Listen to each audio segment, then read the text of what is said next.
One of the features of this fourth industrial revolution is that it doesn't change what we are doing, but it changes us. The difference of this fourth industrial revolution is it doesn't change what you are doing, it changes you. If you take genetic editing, right. Just as an example, it's you who are changed. And of course this has a big impact on your identity. Editing your genes? Cool, I'll explain that later. But first, why do so many people consider this guy, Klaus Schwab, to be the most dangerous man in the world? Well, there's some reasons. A lot of them. You might remember Klaus Schwab as the puddle of liquefied feces who said, by 2030, you'll own nothing and be happy about it. Translated, that probably means by 2030, he'll own everything and he'll be happy about it. But how does he expect you to own nothing and be happy about it? Oh, he's got a plan. Now, I'll tell you about it in a minute. But before I do, a little bit about Klaus Schwab. He's the author of COVID-19, The Great Reset. What a grand opportunity indeed. Oh, and his book was published on July 9th, 2020. Wonder how he got it written and published that fast. It's almost like maybe he pre-wrote it before he started the pandemic. I mean, before the pandemic started. Old Klaus is also the founder and chairman of the World Economic Forum, an organization that faces the public with very noble sounding goals of creating a better world. Fear-mongering about climate change and disease are big goals of theirs. Welcome to Davos. Just park your private jet over there and then go inside and pretend to be concerned about climate change. Klaus and the World Economic Forum want a worldwide digital ID system that determines your access to goods and services. It would monitor your online behavior, purchases, and biometrics. It kind of seems like he just wants to do away with the whole democratic process and give all the power to the state and whoever runs the state, the deep state. But that's based on both his words and actions, so it's probably an inaccurate observation. Was Dr. Evil's character based on this reptile? Mr. Schwab writes the following. One of the greatest lessons of the past 5 centuries in Europe and America is this. Acute crises contribute to boosting the power of the state. It's always been the case, and there is no reason why it should be different with the pandemic. Nobody ever elected Klaus Schwab to anything. This all just sounds like conspiracy, doesn't it? The World Economic Forum are good guys. Haven't you seen the headlines they pay for? Go green, right? Right? That's probably right. They truly are good guys. Accordingly, you'll be excited to hear that the lineup of World Economic Forum speakers at their annual gathering of elites in Davos included such benevolent humanitarians like Xi Jinping, the leader of the Chinese Communist Party, who's currently committing genocide, Anthony Fauci, who's arguably currently involved in crimes against humanity, and Bill Gates, who's arguably currently involved in crimes against humanity, and Australian Prime Minister Scott Morrison, who's arguably currently involved in crimes against humanity. What a great lineup! But my favorite Economic Forum speaker of all time is this reptile, Klaus Schwab's top advisor, Dr. Yuval Noah Harari.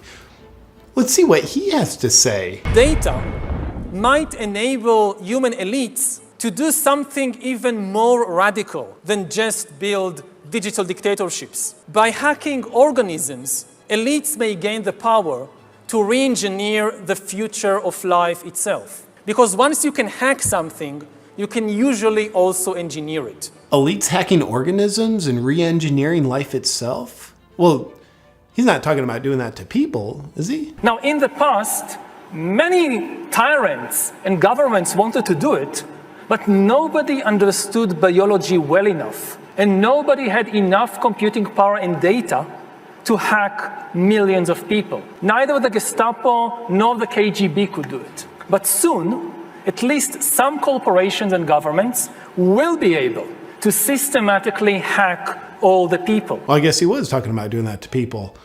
All people, to be specific. And if indeed we succeed in hacking and engineering life, this will be not just the greatest revolution in the history of humanity. This will be the greatest revolution in biology since the very beginning of life 4 billion years ago. For 4 billion years, nothing fundamental changed. Not playing God, are you? Because that usually works out super well. Science is replacing evolution by natural selection with evolution by intelligent design. Not the intelligent design of some God above the clouds. Oh, you are playing God.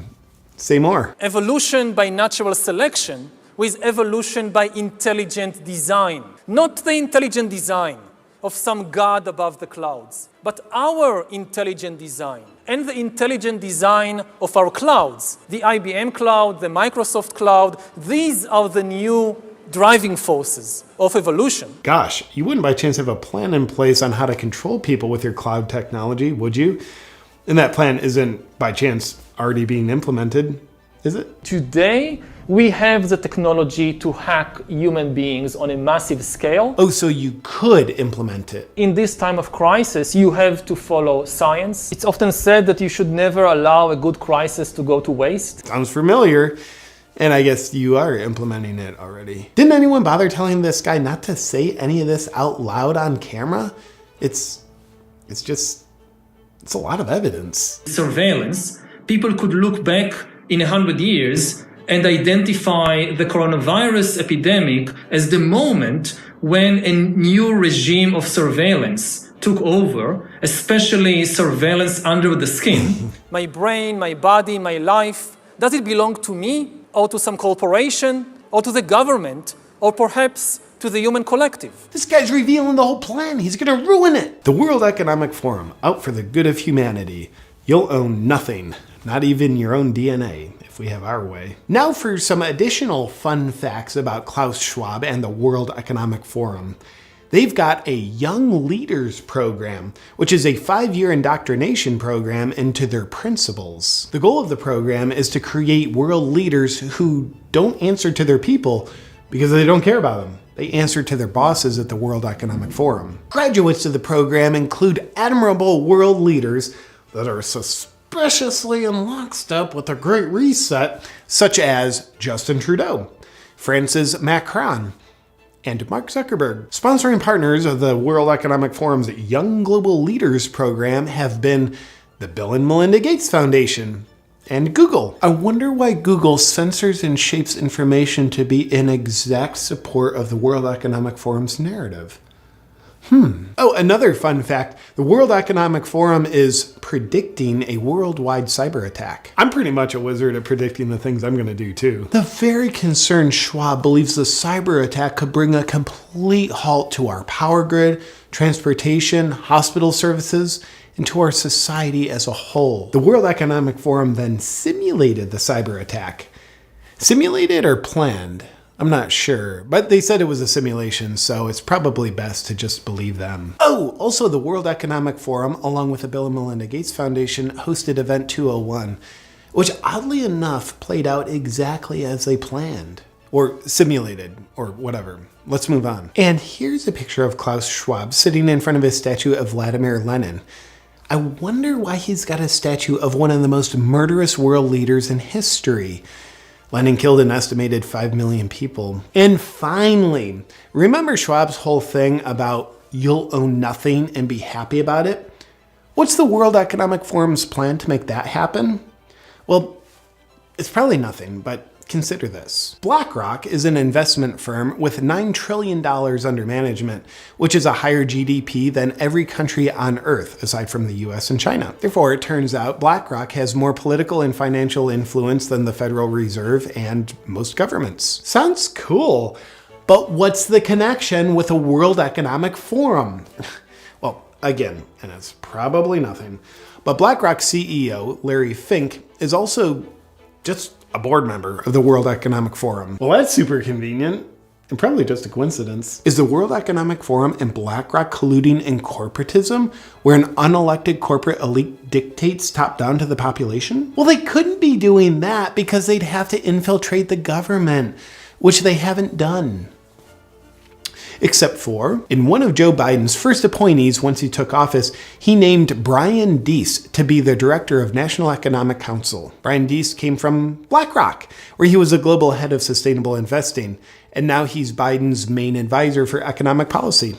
But But Biden's making the policy decisions, not the unelected corporate elites at BlackRock and the World Economic Forum. Of course Biden's making all the decisions. Let's not be silly.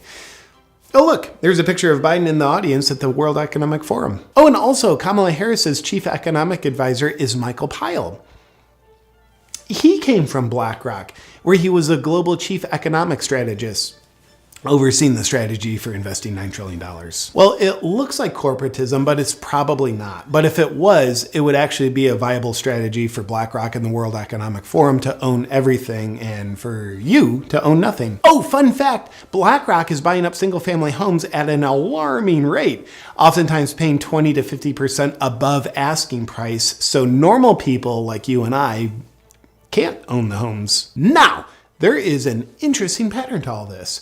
You know how you hear about ancient tyrannical rulers who would rule over their dumb people by saying things like, yeah, if you don't do all of this slave labor and let me sleep with your wives, then God's going to make you all perish in a deadly storm. Well, God told me, and because I'm elite, I have access to this knowledge and you don't. So you better do as I say or you're going to die. Well, us peasants can't perceive what the king can, so we better do as he says. Go ahead and bang my wife.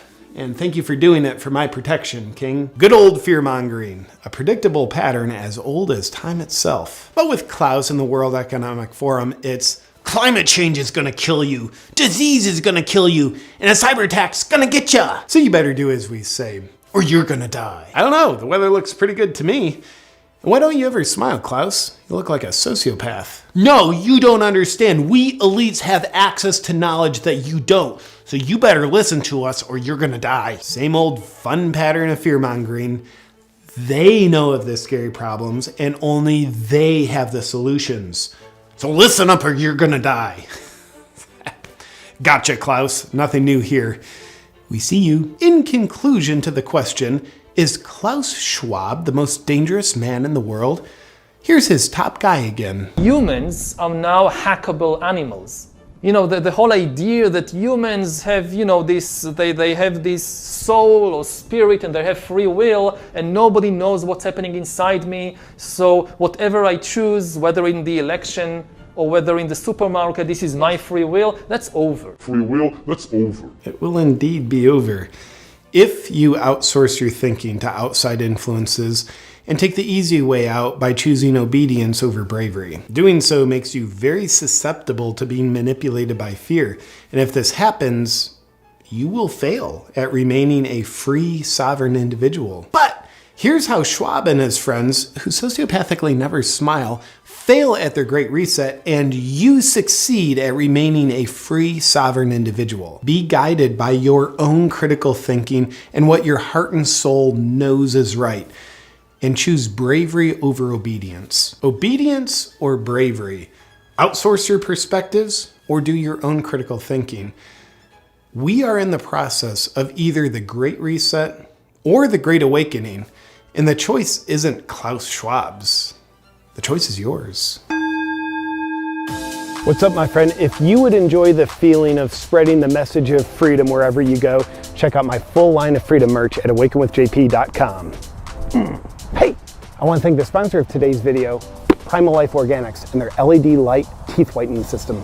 If you don't have teeth, then this ad is not for you. Sorry to be uninclusive. But if you have teeth, then you'll like what I'm about to say, because Primal Life Organics, in my opinion, has the world's #1 natural teeth whitening system. I'm in love. The latest science says you are more attractive and you will like yourself more if you have white teeth. And the science also says if you don't have white teeth, you'll like yourself less. And other people will like you less. They'll pretend like they don't. Here's why Primal Life Organics is the only teeth whitening system I use. #1, it's free of harmful chemicals and harmful peroxides that damage and denature your teeth that other teeth whitening products contain. #2, it's very effective at whitening your teeth. Just 16 minutes a day, 3 days a week, and you're left with a brighter, whiter smile. And #3, it's just cool. It's got an LED light mouthpiece that whitens your teeth with blue light, and it soothes gum inflammation with red light. And look at this. This is a food-grade teeth whitening gel. This is all natural, and it helps whiten your teeth without poisoning you.